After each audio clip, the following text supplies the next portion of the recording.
दिल माथे पा चढ़ई हा छठी घाटे पा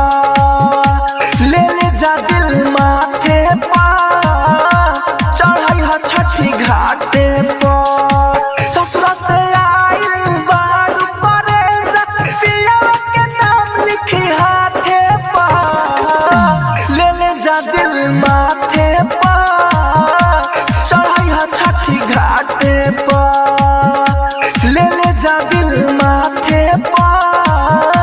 चढ़ई हा छठी घाटे पा। राजधानी रिकॉर्डिंग स्टूडियो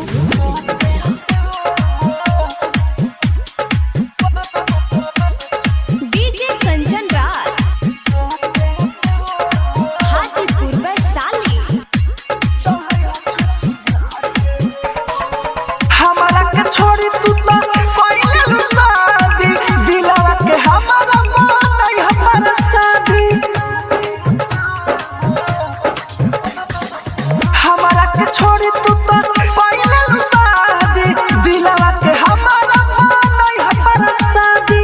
अखिया में आंसू जनी अपना लियई हा खुनावे से जान हमारे दियार जानई हा ले जा दिल माथे पा चढ़ई हा छठी घाटे पा ले जा दिल माथे पा चढ़ई हा छठी घाटे पा ससुर से आइल बारू करे जा पिया के नाम लिखी हाथे पा ले जा दिल माथे पा चढ़ई हा छठी घाटे पा। राजधानी रिकॉर्डिंग स्टूडियो